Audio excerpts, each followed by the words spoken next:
अब जैसे कि हम लोग सीख चुके हैं कि एक्सटीरियर सीन को कैसे लाइट अप किया जाता है और अब हम इस लेसन के अंदर सीखेंगे कि हम लोग इंटीरियर सीन को कैसे लाइट अप करते हैं। तो ये इंटीरियर लाइट का एक मेरे पास सीन है। इसमें से पहले से लाइट लगी हुई हैं, तो मैं इन लाइटों को पहले डिलीट कर देता हूँ और शुरू से हम लोग फिर लाइट्स लगाते हैं। तो मैं सारी ये लाइट्स की कंपोनेंट्स को सिलेक्ट करता हूँ यहाँ से।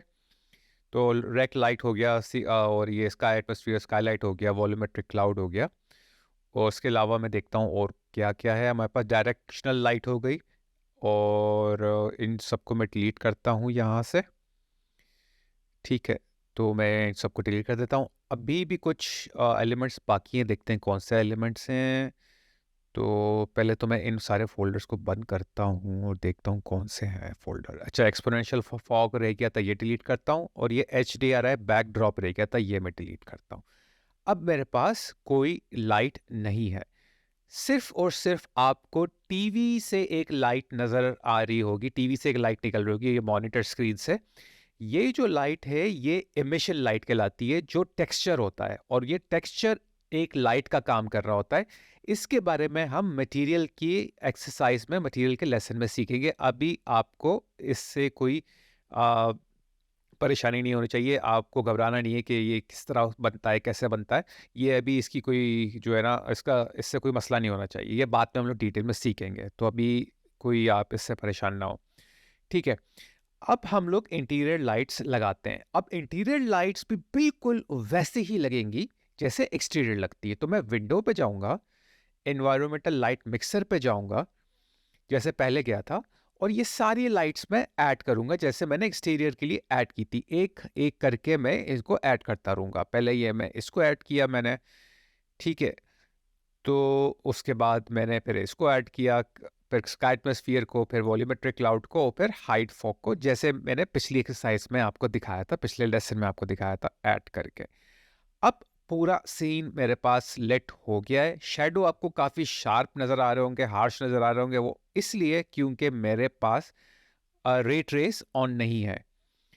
तो सबसे पहले क्या करेंगे हम लोग, मैं बाहर जाके आपको दिखाता हूँ कि ये इस रूम से बाहर निकल के दिखाता हूँ कि सीन कैसा लग रहा है। सो सीन बहुत ज़्यादा ब्राइट है इस वक्त, ठीक है, क्योंकि सन की, सूरज की जो पावर है बहुत ज़्यादा है। तो आप ये देख सकते हैं कि लाइट लाइट भी अब देखिए अब डार्क हो गई। मैं जब आगे अंदर जाता हूँ रूम के, ब्राइट हो जाती है, बाहर आता हूँ लाइट हो जाती है। वो इसलिए क्योंकि मेरा ऑटो एक्सपोजर भी ऑन है। तो ये एक और मसला हमारे साथ अभी आ रहा है। लाइट ऑटोमेटिकली एक्सपोजर चेंज कर रही है, और ब्राइट भी है काफ़ी। तो हम क्या करेंगे यहाँ पर, पोस्ट प्रोसेस वॉल्यूम लगा के उस ऑटो एक्सपोजर को कंट्रोल करेंगे, उसको मैनुअल बनाएंगे। वैसे ये फाइल जो है, जो आप देख रहे हैं, ये मैं इसका लिंक मैं डिस्क्रिप्शन में लिंक दे देता हूँ, उसको डाउनलोड करके इस पर प्रैक्टिस कर सकते हैं, वरना आप अपनी भी कोई फाइल बना सकते हैं।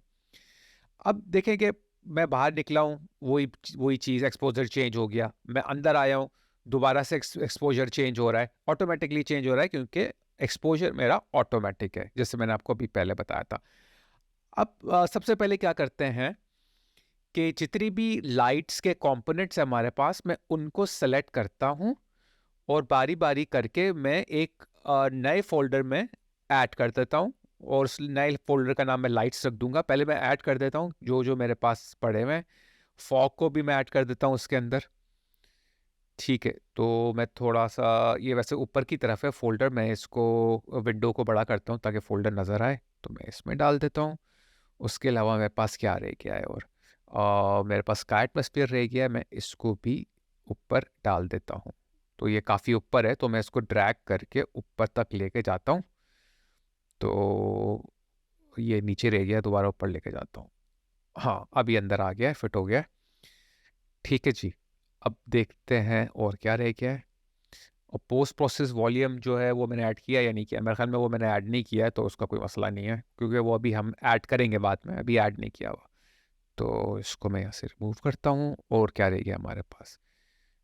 तो ये सारी चीज़ें हमने इसमें ऐड कर दी हैं लाइट्स का एक फ़ोल्डर बना के, ठीक।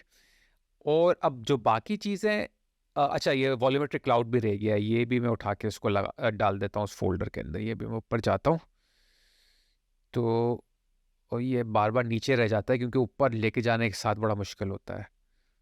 तो अब मैं इसको वापस में डाल देता हूँ। ठीक। अब ये बाकी जो चीज़ें हैं इनको भी मैं एक फ़ोल्डर बना के उनमें डाल देता हूँ ताकि मेरे पास जो है ना आउटलाइनर काफ़ी नीट और क्लीन नज़र आए, साफ़-सुथरा नज़र आए, इतना अनऑर्गनाइज़ नज़र ना आए। तो मैंने इनको भी इस फ़ोल्डर में डाल दिया है, इन सब चीज़ों को भी। ठीक है, अब इस फ़ोल्डर का नाम मैं रख देता हूँ मैशेस।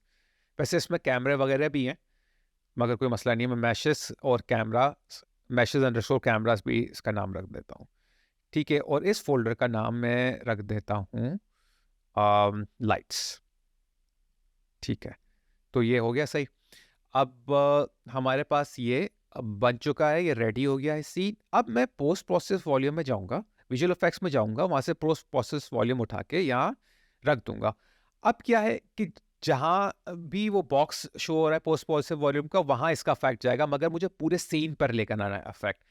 तो मैं क्या करूँगा, पोस्ट प्रोसेस वॉल्यूम को सेलेक्ट करके इन्फिनिट की ऑप्शन को सर्च करूँगा, सर्च में जाके, और यहाँ जाके मैं इन्फिनिट एक्सटेंड अनबाउंड को क्लिक करूंगा ताकि पूरा सीन अफेक्ट करे।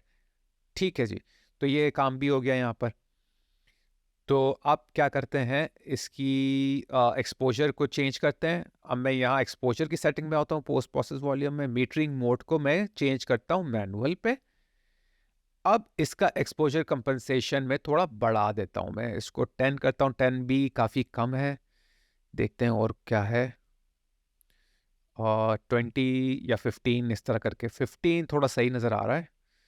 थोड़ा 12 करके देखता हूँ, 12 थोड़ा डार्क है, तो मेरे ख्याल में 15 ही सही है, 15 ही रखते हैं इसको। ठीक, तो ये काम भी हो गया यहाँ पर। और अब मैं बाहर जाता हूँ, आप देख सकते हैं कि एक्सपोजर अप, और अंदर आ रहा हूँ तो एक्सपोजर अप चेंज नहीं हो रहा। पहले चेंज हो रहा था, अब चेंज नहीं हो रहा क्योंकि मैनुअल पर आ चुका हूँ मैं, मैनुअल एक्सपोजर पे। अब इस पोस्ट प्रोसेस वॉल्यूम को भी लाइट्स के फोल्डर में डाल देते हैं, तो ये एक तरह से लाइट का फोल्डर भी बन जाएगा। अब इस सीन को और रियलिस्टिक बनाने के लिए मुझे रे ट्रेस ऑन करना पड़ेगा, तो एडिट में जाऊंगा, प्रोजेक्ट सेटिंग्स में जाऊंगा, और यहाँ मैं सर्च करूंगा रे, बल्कि रे ही लिख दूंगा सिर्फ, तो रे ट्रेसिंग की ऑप्शंस आ जाएंगी। अब जैसे मैंने बताया था, रे ट्रेस शैडोज, रे ट्रेस स्काईलाइट, ये थोड़ी इंपॉर्टेंट होती है। ठीक है, टेक्सचर एलओडी भी आप इसको ऑन कर सकते हैं, तो आपको अच्छे टेक्सचर बन जाते हैं।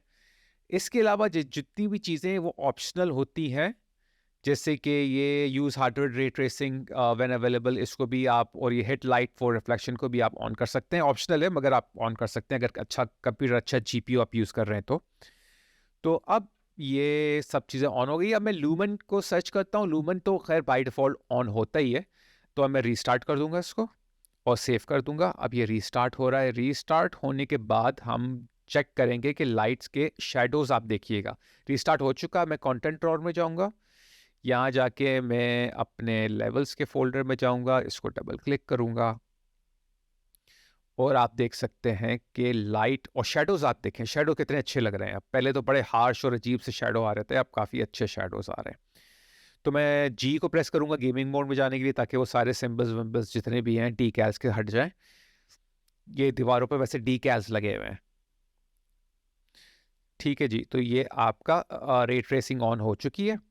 तो अब मैं क्या करूँगा, लाइट्स पे जाके एक दफ़ा और जो है मज़ीद उसका, उसको चेक करूँगा कि भाई है या नहीं है। मगर पहले हम एक्सपोनेंशियल फॉग को थोड़ा सा अफेक्ट देते हैं। एक्सपोनेंशियल फॉग में जाने के बाद आप नीचे जाके वॉल्यूमेट्रिक फॉग को ऑन कर दें। जैसे ही ऑन करेंगे, थोड़ा वॉल्यूमेट्रिक फॉग अंदर आना शुरू हो जाएगा। अब मुझे वॉल्यूमेट्रिक फॉग जो है उसकी डिस्ट्रीब्यूशन सूरज की तरफ ज़्यादा चाहिए, पूरे कमरे में नहीं चाहिए, तो मैं इसको थोड़ा बढ़ा दूंगा। तो मैं इसको बढ़ा देता हूँ, तो ये सन की तरफ जाना शुरू हो जाएगा फॉग। वैसे आप इसको बीच में, दरमियान में भी रख सकते हैं, उससे भी अच्छा रिजल्ट वैसे आ रहा था, मगर मैंने इसको थोड़ा बढ़ा दिया अभी के लिए फ़िलहाल, बाद में हो सकता है चेंज करें। तो इसके बाद ये जब हो जाएगा आपका काम, हम डायरेक्शनल लाइट में आएंगे और यहाँ पर आके वॉल्यूमेट्रिक फॉग का जो रिजल्ट है उसको बढ़ाएंगे। Volumetric scattering, volumetric scattering intensity जो है इसको हम लोग बढ़ाएंगे। अभी 1 है, तो उसको थोड़ा बढ़ाएंगे। मगर उससे पहले एक और चीज़ चेक करनी होगी कि मेरा जो है लाइट जो है वो मूवेबल है या नहीं है। आपको उसको मूवेबल बनाना पड़ेगा, क्योंकि अगर ये मूवेबल नहीं हुई तो उस पे क्रॉस बना आ जाएगा, और दूसरा ये कि ये लाइट जो है उसको रीबिल्ड करना पड़ जाएगा, क्योंकि आपकी जब लाइट मूवेबल नहीं होती तो आप उसको बार बार रीबिल्ड करना पड़ता है। जो गेमिंग के लिए वैसे यूज होती है स्टैटिक स्टेशनरी, मगर यहाँ पर हमें मूवेबल यूज करनी है, क्योंकि हम लोग एनिमेशन कर रहे हैं, वो मुस्तकिल मूव हो रहा होता है, इसलिए इसको मूवेबल बनाना पड़ता है। तो जब ये मूवेबल हो जाएगा, लाइट बन जाएगी, तो अब हम लोग वापस जाएंगे अपने एक्सपोनेंशियल फॉग। अच्छा, एक और चीज़, स्काईलाइट पर आके आप इसको रियल टाइम कैप्चर को भी ऑन कर दें, इससे भी आपको अच्छा रिजल्ट एक मिल जाता है। अब डायरेक्शनल लाइट की तरफ आके मैं थोड़ा सा इसको चेंज करता हूँ, वॉल्यूमेट्रिक स्कैटरिंग इंटेंसिटी को बढ़ाता हूँ, ताकि और थोड़ा सा फॉग अंदर आना शुरू हो जाए, और वो एक तरह से हम उसको कन्वर्ट कर देंगे गॉड रेज में। तो मैंने 10 तो कर दिया है, तो बाद में भी इसको आप चेंज कर सकते हैं। थोड़ा सा बढ़ गया है, मगर ये कि अभी के लिए फ़िलहाल ये रखता हूँ, बाद में इसको शायद जब रिजल्ट चेंज कर रहे होंगे तो उसको थोड़ा कम भी कर सकते हैं। अब दूसरी चीज़ क्या है हमारे पास, कि हम यहाँ पर रे ट्रेस देखते हैं कि ऑन है या नहीं है। अब रे ट्रेस यहाँ पर ऑन है ऑलरेडी, डिस्टेंस फील्ड शैडोज भी ऑन है ऑलरेडी, तो हम लोग बिल्कुल सेट हैं इस मामले में, अभी इस वक्त कोई मसला नहीं है। ठीक है, अब हमें यहाँ सर्च करना होगा ब्लूम, शाफ्ट ब्लूम्स। इसको हमें ऑन करना पड़ेगा ताकि गॉड रेज वहाँ से निकले, शाफ्ट्स वहाँ से निकले। ठीक है, अब लाइट शाफ्ट ब्लूम को भी मैं ऑन कर देता हूँ। वैसे वो शाफ्ट्स गॉड रेज नज़र इसलिए नहीं आ रही क्योंकि सूरज की डायरेक्शन चेंज करनी पड़ेगी। अभी फ़िलहाल सेटिंग चेंज करते हैं थोड़ी। सेटिंग चेंज करने के बाद हम लोग ये सूरज की डायरेक्शन चेंज करेंगे ताकि हमारे पास अच्छा गॉड रेज आना शुरू हो जाए।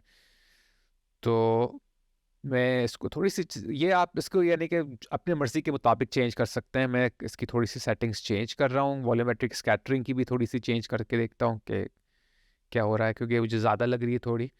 तो ये आपके ऊपर डिपेंड करता है कितनी सेटिंग चाहिए, थोड़ा टाइम लगता है इसमें सेटिंग्स को सेट करने में। जब ये सेट हो जाएगी पूरी, तो फिर उसके बाद सब अब मामला जो है वो फिट हो जाएगा।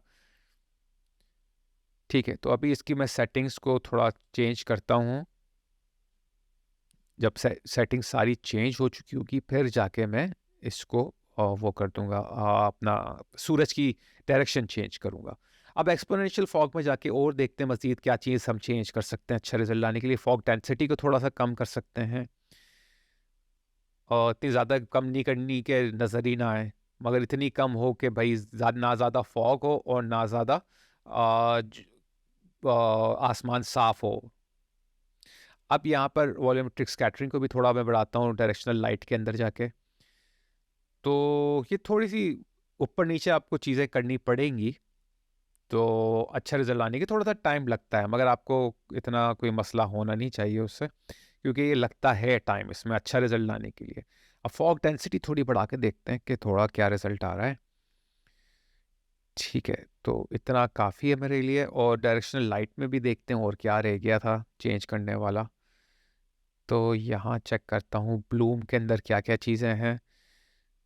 तो ब्लूम वैसे क्या होता है, जहाँ लाइट टकरा रही होती है और जो लाइट सोर्स होती है वो ग्लो करना शुरू हो जाती है। तो आप देख सकते हैं कि वो बेड की पीछे वाली जो आगे वाली जो साइड है वहाँ से टकरा रही, तो वो थोड़ा शाइन कर रहा है। तो ब्लूमिंग थोड़ा आपको शाइनिंग इफेक्ट देता है, शाफ्ट्स आपको जो है गॉड रेज का इफेक्ट देता है। पोस्ट रे पे आके में भी ग्लूम एक ब्लूम, पोस्ट प्रोसेस वॉल्यूम में भी ब्लूम होता है, मैं उसको भी ऑन कर देता हूँ ताकि उससे भी अच्छा रिजल्ट आ जाए। तो मेथड मैंने कॉन्वोल्यूशन चेंज किया, इंटेंसिटी थोड़ी बढ़ाता हूँ, और आप देखें कितना अच्छा रिजल्ट इससे निकल के सामने आ रहा है। ठीक है, इसके अलावा और क्या रह गया है और चेक करते हैं हमारे पास क्या क्या है। तो ये सेटिंग थोड़ी आगे पीछे करनी पड़ेगी, तभी जाके हमारे पास अच्छा एक रिजल्ट आएगा। तो सूरज की जब हम लोग डायरेक्शन चेंज करेंगे तो ऑटोमेटिकली आपके पास अच्छा रिजल्ट आ जाएगा, लेकिन पहले हमारे पास सेटिंग तो कम से कम अच्छी हो। तो सेटिंग पहले सही कर लेते हैं, फिर बाद में देखा जाएगा कि सूरज का डायरेक्शन कहाँ होना चाहिए। ठीक, तो ये इसको थोड़ा चेंज वेंज करके और देखते हैं क्या है। वैसे आप ये अगर ये आपको बहुत लंबा लग रहा है ये स्टेप, तो आप इसको स्किप करके आगे भी जा सकते हैं वैसे, अगर मैं चाह रहा हूँ कि आपको पूरा प्रोसेस दिखा दूँ ताकि आपको समझ में आए कि कितना टाइम लगता है अमूमन। ठीक है, अब एक्सपोनेंशियल हाइट फॉग के अंदर जाके हम लोग थोड़ा, तो यहाँ पे स्कैटरिंग जो इंटेंसिटी जो वो है, वो हम इसकी वॉल्यूमेट्रिक स्कैटरिंग जो होती है, सॉरी डिस्ट्रीब्यूशन स्कैटरिंग जो होती है, उसको थोड़ा सा चेंज करते हैं। तो उसको हम लोग बीच में लेकर आते हैं, बजाय एंड में लेके जाने के बजाय 0.9 के हम लोग 0.15 या 0.16 इस तरह कुछ रखते हैं, या -1.5 1.6 कुछ ऐसा रखते हैं। ठीक है, तो कम अज कम इतना हो तो थोड़ा बेहतर है, क्योंकि सारा ही अगर सूरज पे चला गया तो रिजल्ट अच्छा नहीं आपको मिलेगा। व्यू डिस्टेंस भी थोड़ा सा मैं चेंज करूंगा यहाँ पर, ताकि वो बिल्कुल एंड की रूम के एंड तक ना पहुंच जाए, वरना बहुत ही ज़्यादा हो जाएगा। ठीक है, तो थोड़ी सी चेंजिंग यहाँ पर करते हैं। अब डायरेक्शनल लाइट के ऊपर आता हूँ और यहाँ आके देखते हैं फाइनल चेंजेस क्या है। इसकी इंटेंस वॉल्यूमेट्रिक स्कैटरिंग इंटेंसिटी को थोड़ा चेंज करते हैं। मेरे ख्याल में 4 काफ़ी है, वरना पूरा रूम जो है वो धुंधला धुंधला हो जाएगा, तो बहुत फॉग हो जाएगा रूम में। ओक्लूजन डार्क मास डार्कनेस, और ये दूसरा ओक्लूजन डेप्थ रेंज को भी आप चेक कर सकते हैं, कितना आपको बूम स्केल वगैरह ये सब कुछ चीज़ें आप चेक करें। तो ये बस इसकी सेटिंग में ही थोड़ा टाइम लगता है, वैसे तो इतना ज़्यादा टाइम इस पे नहीं लगता। अब क्या कर सकते हैं कि हम लोग डायरेक्शनल एक्सपोनेंशियल लाइट के अंदर जाके इसका थोड़ी सी चेंजेस करते हैं। इसमें ये जो है आपके वॉल्यूमेट्रिक फॉग के अंदर जाके स्कैटरिंग डिस्ट्रीब्यूशन में और मज़ीद थोड़ी सी चेंज करते हैं। तो उसको मैं थोड़ा, मेरे ख्याल में अभी बढ़ा ही देता हूँ तो ज़्यादा बेहतर है। अब सन की डायरेक्शन चेंज करके देखते हैं, क्योंकि सारी सेटिंग हो गई है। अब मैं कंट्रोल एल दबाता हूँ और माउस को सिर्फ मूव करता हूँ तो सन मूव होगा। अब आप देख सकते हैं कि सन जैसे ही इस साइड पर आया है, बिल्कुल खिड़की के पीछे, तो गॉड रेज आना हमें नज़र शुरू हो गई है। अब यहाँ देखें आप, बहुत अच्छी गॉड रेज आना हमें दिख रही है, हमें यहाँ पर नज़र आना शुरू हो गई हैं। तो इस तरह थोड़ा टाइम लगता है सेटिंग्स को करने में, उसके बाद आप उसको चेंज कर सकते हैं जो भी आपको करना है। आप देख सकते हैं कि इतनी अच्छी गॉड रेज यहाँ से निकल के आ रही है। थोड़ा कैमरा एंगल भी मैं चेंज करता हूँ। अब एक्सपोनेंशियल फॉग में जो स्कैटरिंग डिस्ट्रीब्यूशन है उसको मैं चेंज करता हूँ, थोड़ा सा इसको कम करता हूँ, बहुत ज़्यादा कम नहीं करता। तो जहाँ रिजल्ट अच्छा आना शुरू हो जाएगा वहाँ मैं रोक दूंगा चेंजेस। तो मैं इसको, मेरे ख्याल में तो इसको बीच में रखूंगा तो ज़्यादा बेहतर रहेगा सेटिंग को, बजाय एंड में लेके जाने के। देखते हैं क्या क्या करना चाहिए। तो 0.9 कर दूंगा तो बहुत ज़्यादा सूरज की तरफ चले जाएगी, तो मैं थोड़ा सा यहाँ पर रखता हूँ, 0.536 टाइप की कोई वैल्यू रखता हूँ यहाँ। तो ये बेहतर लग रहा है, बजाय पूरा सूरज की तरफ अपनी फॉग को भेजने का। अब डायरेक्शनल लाइट में दोबारा आते हैं, और डायरेक्शनल लाइट में आने के बाद थोड़ी सी और चेंजेस यहाँ करते हैं। शाफ्ट्स के, लाइट शाफ्ट्स के अंदर जाके थोड़ी सी चेंजिंग और करते हैं, ताकि, क्योंकि ये गॉड रेस को डायरेक्टली अफेक्ट करता है। तो मैं इसकी भी यहाँ पर थोड़ी सेटिंग करता हूँ, तो इससे हमें ये अच्छी गॉड रेस मिलना शुरू हो जाएंगी। और बहुत ज़्यादा इसको छेड़ना भी नहीं है, पता चला वो गॉड रेस पूरी ही गायब हो गई तो कोई फ़ायदा ही नहीं होगा। तो ये सब कुछ ट्रायल एंड एरर पर बेस करता है। आप ट्राई करते हैं, एरर आता है, फिर ट्राई करते हैं, तो जहां आपको रिजल्ट अच्छा आना शुरू हो गया वहां आप रुक जाते हैं। तो ये एकदम हार्ड एंड फास्ट रूल नहीं है, या फ़ौरन के फ़ौरन काम एक एक क्लिक से नहीं हो जाता, टाइम लगता है। और मैं चाहता हूँ आपको पूरा प्रोसेस दिखाऊं, वरना आपको प्रोसेस की समझ नहीं लगेगी। कॉन्सेप्ट जो है प्रोसेस का वो आपको पता होना चाहिए। ठीक है, तो हम लोग डिफरेंट कैमरेस पे जा जाके चेक कर सकते हैं अब क्या सीन हमें किस तरह का नज़र आ रहा है। तो आप देख सकते हैं काफ़ी सही का रिजल्ट हमें यहाँ पर एक मिल चुका है।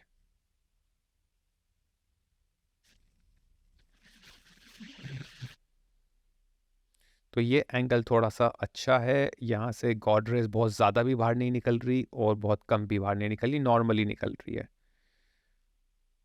तो अब मैं थोड़ी सी सन की डायरेक्शन और चेंज करता हूँ, ताकि गॉड रेज थोड़ी सी सामने की तरफ आए मेरे पास। मेरे ख्याल में तकरीबन यहाँ पर आए तो बेहतर है। तो अब ये बेहतर लग रहा है। अब ये आपके ऊपर है कि आप कितनी शाफ्ट को चेंज करना चाहते हैं, शाफ्ट को बढ़ाना, घटाना, जो भी आपको करना है वो आप कर सकते हैं यहाँ से।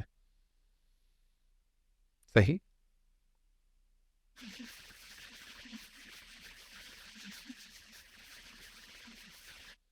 उसके बाद ये ऑक्लूजन डेप्थ रेंज को भी हम चेंज कर सकते हैं यहाँ से।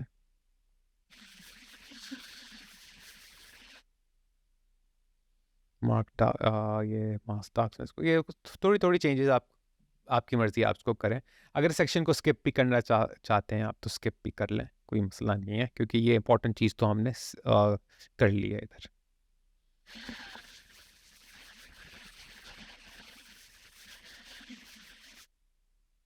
अब जो है ये थोड़ा बेहतर हो गया है, तो मैं इसको यहीं आगे थोड़ा ज़्यादा चेंज नहीं करता, थोड़ी सी माइनर चेंज करता हूँ, तो आपकी मर्ज़ी है।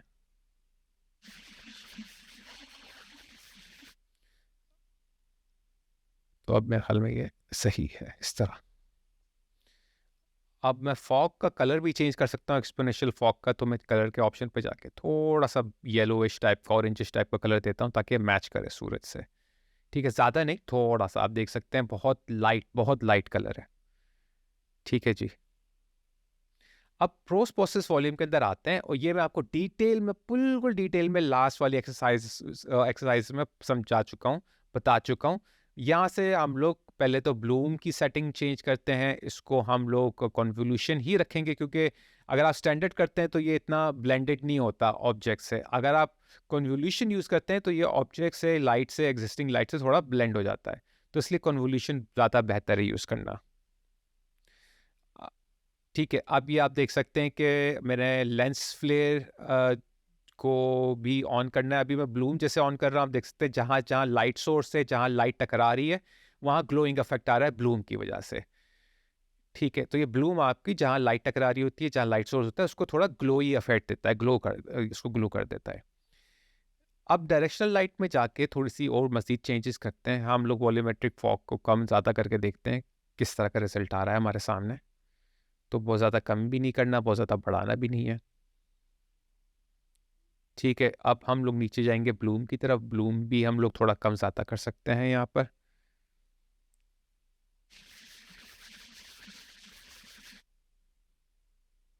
तो इससे भी आपको अंदाज़ा हो जाएगा किस तरह का हमारे पास सीन निकल कर आ रहा है सामने।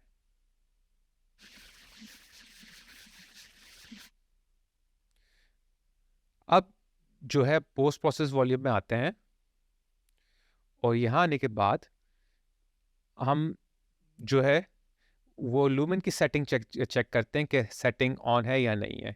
अब ल्यूमेन जो है वो बाय डिफ़ॉल्ट ऑन होता है, मगर मैं अभी इसको क्यों ऑन कर रहा हूँ, फिलहाल मैं इसलिए ऑन कर रहा हूँ क्योंकि कुछ चेंजेस मुझे करनी है। जब आपको चेंज करनी होती है ना, चेंजेस करनी होती है, फिर आप इसको ऑन करें, क्योंकि वो एग्जिस्टिंग चेंजेस को ओवरराइड कर देता है, वरना इसको ऑन करने की जरूरत नहीं है, बाय डिफ़ॉल्ट ऑन होता है। जितने भी 5.1 से ज़्यादा के सॉफ्टवेयर आए हैं, नए सॉफ्टवेयर आए हैं इसके अनरियल इंजन के वर्जन, उसके लिए तो मैं क्या करूंगा, यहाँ पर सीन क्वालिटी, लाइटिंग क्वालिटी को 1 से 2 कर दूंगा, और फाइनल गैदर क्वालिटी को भी 1 से 2 कर दूंगा, क्योंकि बाय डिफॉल्ट 1 थी, मैंने बढ़ा के 2 कर दी। तो मैं यहाँ पर और देख रहा हूँ जो है फाइनल गैदर लाइटिंग जो है एडवांस के अंदर, वो भी मैं उसको 2 कर देता हूँ, या उसको मैं कम कर देता हूँ। उसको कम इसलिए करूंगा क्योंकि जैसे ही आप उसको कम करेंगे, आपके पास जो है वो लाइट लाइट ट्रेसिंग और दूसरे ऑप्शंस जो है वो ज़्यादा अच्छा उभर के आना शुरू हो जाते हैं। तो बजाय इसको लाइट सीन यानी कि लूमेंस सी लाइटिंग को बढ़ाने के बजाय कम कर दूंगा, 1 से 0.5 कर दूंगा, ताकि इसकी अपडेट स्पीड बढ़ जाए, तो एनिमेशन में ये अच्छा काम आएगा। वैसे ऑप्शनल है, करने की ज़रूरत नहीं होती। अब देखते हैं और क्या क्या चीज़ें हम लोग यहाँ चेंज कर सकते हैं। हम लोग जो है लेंस फ्लेयर भी ऑन कर देते हैं। तो मैं लेंस यहाँ पर टाइप करता हूँ, लेंस फ्लेयर में जाता हूँ, और लेंस फ्लेयर में जाने के बाद मैं लेंस फ्लेयर ऑन कर देता हूँ। ये स्पेलिंग सही लिख देता हूँ लेंस फ्लेयर की, ताकि मेरे पास आ तो जाए, LENS होती है वैसे स्पेलिंग। और यहाँ पर जब आप आ जाएंगे तो आपको लेंस फ्लेयर की सेटिंग्स ढूंढनी होगी। तो देखते हैं किधर छुपी बैठी है। हाँ, ये रही। और ये इंटेंसिटी को मैं ऑन करूँगा, आप देख सकते हैं कि लेंस फ्लेयर ऑन हो गया है। सही, तो इस तरह यहाँ से आप लेंस फ्लेयर को ऑन करते हैं। लेकिन जब आप lens flare post process volume में लगाते हैं ना, तो इसका मतलब ये जितने भी कैमरेज आपके सीन में हैं, उन सब कैमरे से आपको ये लेंस फ्लेयर नजर आएगा, क्योंकि ये lens flare post process volume वाला जो होता है वो पूरे सीन को अप्लाई कर देता है। तो बेहतर ये है कि अगर लेंस फ्लेयर आपको पूरे सीन पे नहीं चाहिए, कुछ कैमरों से आपको नजर आना चाहिए, तो आप बजाय यहाँ पोस्ट प्रोसेस वॉल्यूम से ऑन करने के आप कैमरे पे जाके मैनुअली ऑन कर सकते हैं लेंस फ्लेयर, क्योंकि कैमरे की सेटिंग में होता है। अब ग्रेडिंग देखते हैं, कलर ग्रेडिंग। तो कलर ग्रेडिंग में मैं जो हूँ ऐसे ही ट्राई मारता हूँ क्या क्या है, क्योंकि डिटेल में तो मैं नहीं जाऊँगा वरना बहुत टाइम लग जाएगा, वैसे ही टाइम लग चुका है इतना ज़्यादा। तो अब यहाँ सैचुरेशन थोड़ी सी कम करता हूँ। फिर उसके अलावा देखते हैं और क्या है हमारे पास।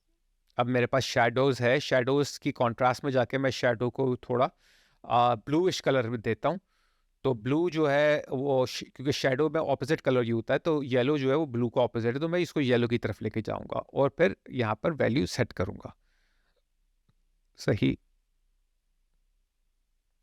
अब मिड टोन जो है उसको अगर आपने चेंज करना है आपकी मर्जी है, वैसे मैं इतना ज़्यादा चेंज करता नहीं हूँ। तो इसको हम लोग देखते हैं क्या कलर रखना चाहिए मिड टोन का। मेरे ख्याल में थोड़ा सा येलोइश रखें तो ज़्यादा बेहतर है। सेटिंग भी इसकी मैं नीचे कर देता हूँ, 1.27 कुछ करके सही है। फिर आप थोड़ा सा नीचे और आएंगे तो आपको फिल्म ग्रेन नज़र आएगा और फिल्म की ऑप्शन नज़र आएगी। इनका स्लोप टो और शोल्डर को भी मैं थोड़ा अंदर बाहर करता हूँ ताकि ये थोड़ा फ्लैट इफेक्ट आए, ताकि दूसरे सॉफ्टवेयर में कलर ग्रेडिंग अगर करना चाहूँ तो आसानी से हो जाए, वरना उसके बगैर भी अच्छा लगेगा। और फिल्म ग्रेन भी बढ़ा सकता हूँ, आप यहाँ पर नीचे फिल्म ग्रेन इंटेंसिटी भी बढ़ा सकते हैं। सब ऑप्शंस को ऑन करके उनके लिए भी अलग अलग सेटिंग कर सकते हैं, मगर मैं सिर्फ ओवरऑल सेटिंग को ऑन रखूँगा, बाकियों को ऑन नहीं रखूँगा। अब यहाँ क्रोमेटिक एब्रेशन पे जाता हूँ, टाइप करके मैं क्रोमेटिक एब्रेशन पे हो, यहाँ पर मैं आके इंटेंसिटी को थोड़ा चेंज करता हूँ, 0.5 करता हूँ, क्योंकि मुझे इतना ज़्यादा क्रोमेटिक एब्रेशन नहीं चाहिए। तो अब हमारे पास ये पूरा एक सीन एक तरह से बन चुका है। तो आप गॉड रेज भी देख सकते हैं, कैमरे से वो से खिड़की से छन के एकदम आ रही है, बाकी चीज़ें भी बिल्कुल सेट हैं यहाँ पर। तो मुझे उम्मीद है आपको ये लेसन्स जो है वो समझ आया होगा और आप इससे काफ़ी लाइटिंग के बारे में, इंटीरियर लाइटिंग के बारे में समझ चुके होंगे इस सीन को, इस सॉरी जो है लेसन को।